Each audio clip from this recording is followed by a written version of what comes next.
iyada muddo tumo maalmood ay ka dhimantay in yadhiida doorashada madaxweynenimada maamulka koonfur galbeed ee Soomaaliya yama bageeka xilkii madaxtinimada maamulkaasi iska casilay Shariif Xasan Sheegadan saasato Shariif Xasan yama ba iska tanaasulay intii hanagada musharax ansurun gobashada xilka madaxweynenimada maamulka koonfur galbeed ee Soomaaliya Shariif Xasan yama ba eed iritanka gamay dawladda federaalka ee Soomaaliya waana ma ba sheegay in xildhibaanada baarlamaanka koonfur galbeed ee Soomaaliya iyo Onroreng magaalada Muqdisho ee caasimada dalka Soomaaliya goobta iskaga asili madaxtinimada maamulka koonfur galbeed ee Soomaaliya yamayba meelasay ku sugnay xubno ka dareeran dawladda federaalka ee Soomaaliya xilka Shariif Xasan Kadegi yamayba markaasay la wareegay sida dastuurka qorow gudoomiyaha baarlamaanka Shariif Sheekhuna marka aan wal mushkila iyo wal qasab injarna xilkaani ku tanasuli raalo noo qeexay madaxweynaha dalka gudoomiyaha baarlamaanka xilka lagu wareego oo si sharci ah lagu wareegana sida war-saxaafadeedka la sheegay xildhibaanada iyo wasiirada wali ku codsaday inay on la shaqeeyaan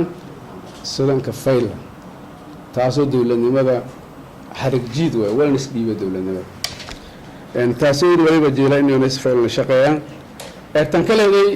moojidin isjiidkii dawladda federaalka iyo maamul goboleedka aan hogaamiyay isjiidka jari waqtiga yara musharaxnimada ku hor wali kalifay baarlamaanka sida sharafta lahay la shaqeeyo waqtiga dheer hawada shaqeeyay haddii intii la qaado xamar la jeeyo iyo xamar la ka tashkiiliyo ana la oowada madiyo ogolaadeen yaani ogolaadeen inaan isku tanaasul sababtaan ka tanasuli oo aan tanasuli 7 tartankii hay aan ku tanasuli taasa sababna hoyo inta looga fadhiyay inta ay diido fadhiyay santuuq lay ku ogaado fadhiyay laakiin haddii oo madaxbayno iyo ogin walay aan baxayaan walay lanka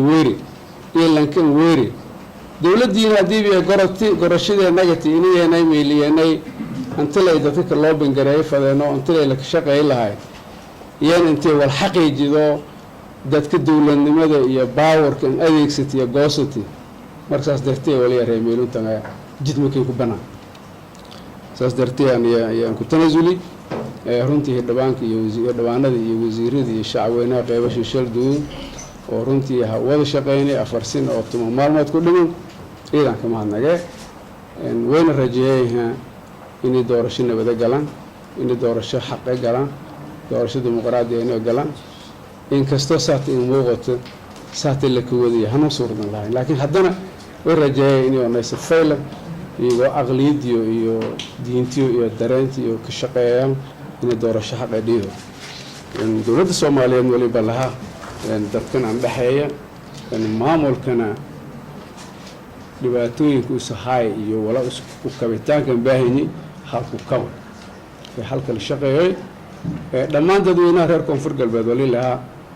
dawladnimada meeliha tiroogta ay reedeen ku nagnay maamulku meelaha ku bilaawday bulshada koonfur galbeed ee Soomaaliya yamayba iyo qabana in dawladda federaalka ee Soomaaliya iyo faragelin meelbalahan kuga gabina ka hayta doorashada ka dhiyaasa magaalada Baydhabo ee xarunta gobolka Baay iyadana wadadan musharax angaar ee